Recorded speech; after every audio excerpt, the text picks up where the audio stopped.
Subscribe to GSS for competition giveaways, free one-to-one lessons, and credits towards our vast catalogue of materials. Exercise targets.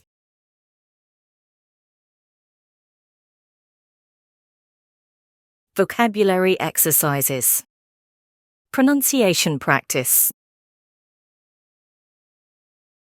Cadence rhythm. The Invisible Man by H.G. Wells. Chapter 1. Interesting vocabulary. Cloth. Lay. Brightly. Stranger. Bandage. Unlike. Hand. Palmer.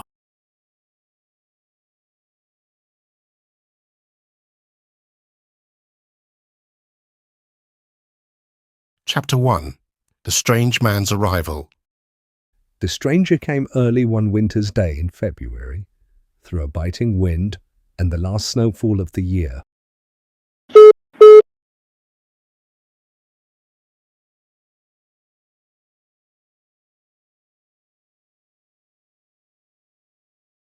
He walked over the hill from Bramblehurst Station and carried a little black bag in his thickly gloved hand.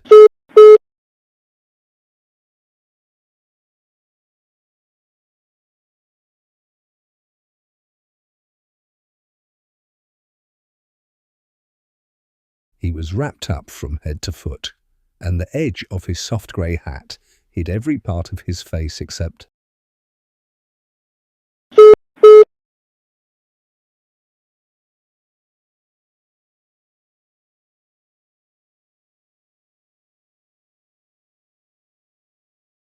the shiny point of his nose. The snow had piled itself against his shoulders and chest.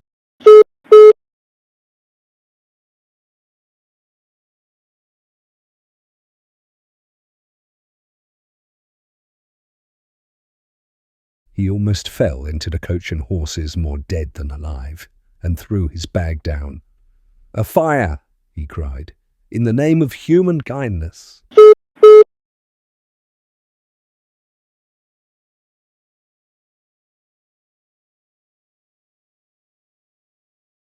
He stamped his feet, shook the snow from his coat, and followed Mrs. Hall, the innkeeper's wife, into her parlour.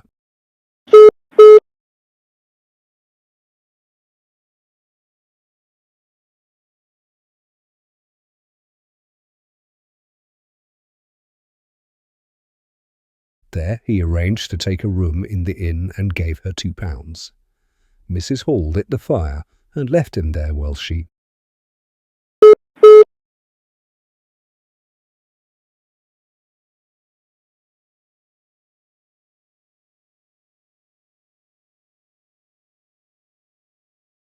went to prepare a meal with her own hands. To have a guest at Ipping in the winter was an unusually good piece of fortune, and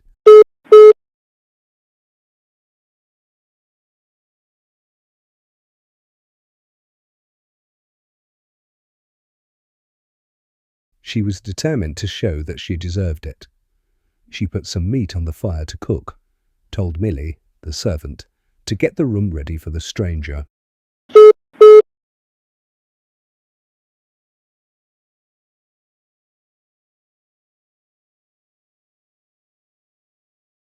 And carried the cloth, plates and glasses into the parlour and began laying the table. Although the fire was burning brightly, she was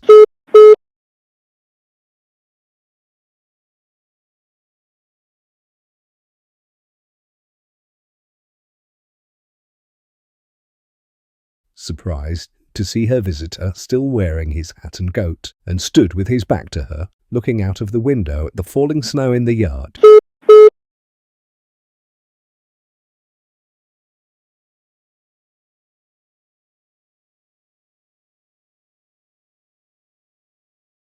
His gloved hands were held behind him, and he seemed to be thinking deeply. She noticed that some melted snow was falling onto the floor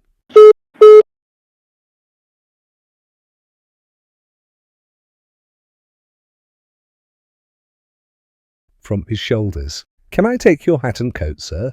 she said. "And dry them in the kitchen?" "No," he said, without turning.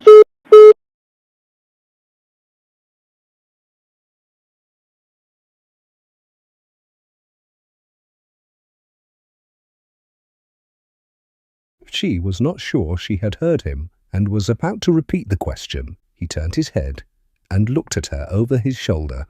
"I'd rather—"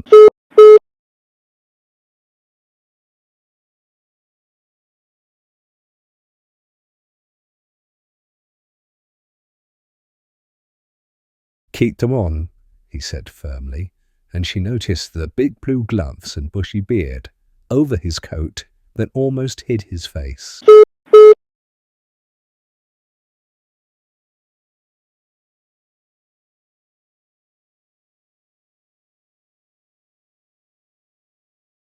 "Very well, sir," she said.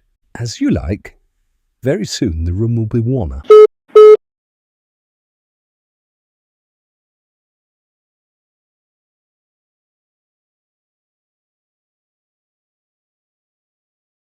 He made no answer, and turned his head away from her again, and Mrs. Hall, feeling her talk was unwelcome, finished laying the table quickly and—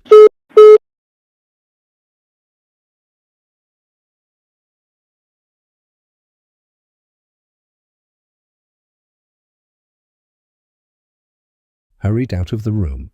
When she returned, he was still standing there like a man of stone, his collar turned up, the edge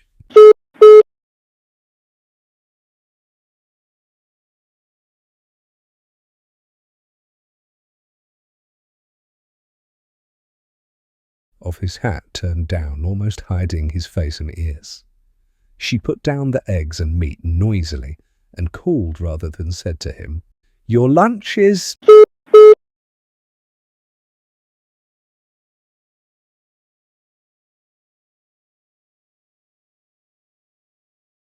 "Served, sir." "Thank you," he answered. He did not move until she was closing the door. Then he turned round and walked eagerly to the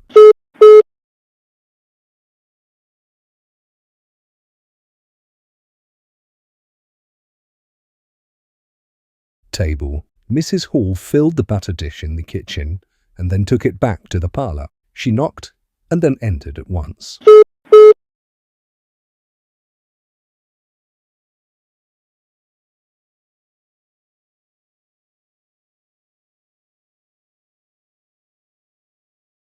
As she did so, her visitor moved quickly, so that she only saw something white disappearing behind the table. He seemed to be picking something up.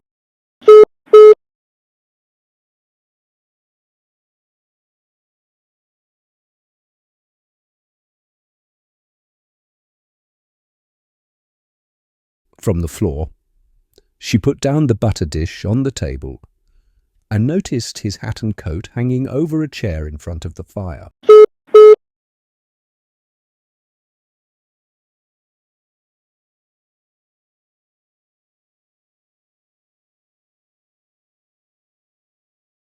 "I suppose I may have them to dry now," she said in a voice that could not be refused. "Leave the hat," said her visitor, and turning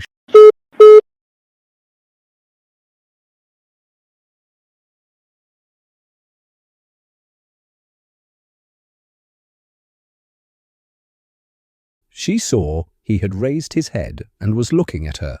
For a moment she stood looking at him, too surprised to speak. He held the napkin over the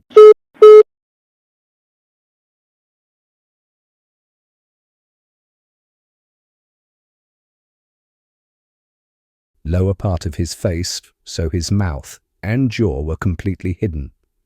However, it was not that which surprised Mrs. Hall. It was the fact that the top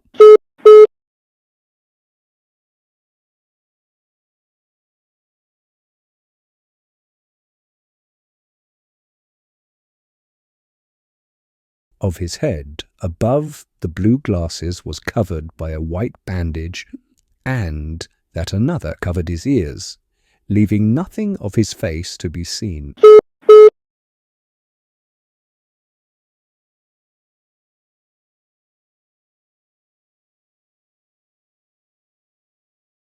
except his pink pointed nose. It was bright pink and shining as it had been at first. He wore a dark brown jacket with a high black collar turned up.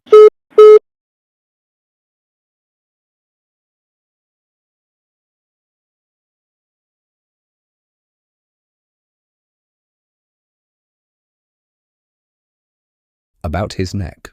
His thick black hair struck out below and between the bandages. The bandaged head was so unlike what she had expected that for the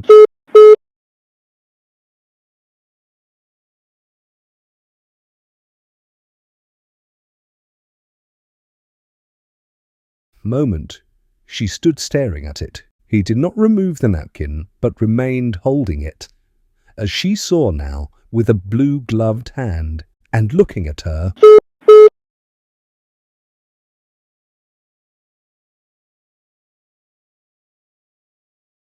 From behind dark glasses, "Leave the hat," he said again, through the white cloth.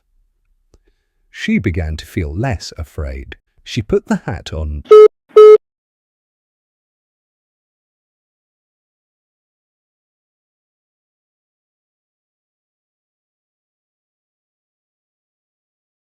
The chair again by the fire. "I didn't know, sir," she began. "That—" and then she stopped. "Thank you," he said shortly, looking from her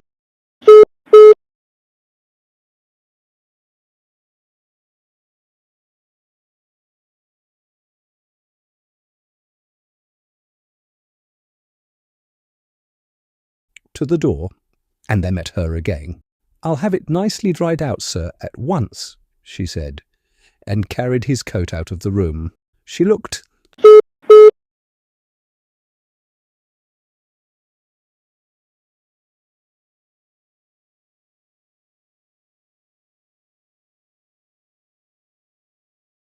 at his bandaged head and dark glasses again as she was going out of the door, but he was still holding the napkin in front of his face.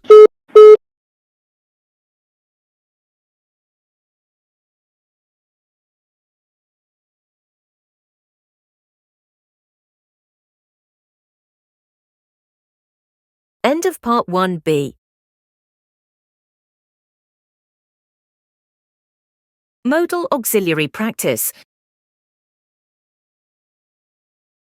Basic Positive Form. Present Simple Example. Advice. Should. Catherine should drive with us.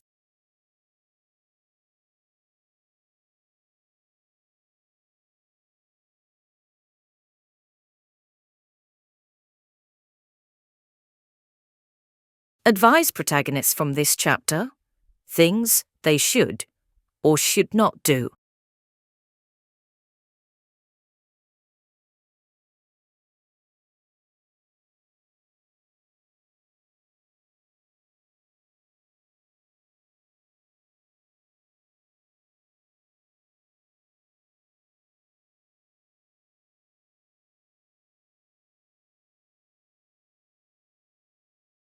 Exercise code 0, 0, Q, Quebec, number 2, 0, 0, Q2.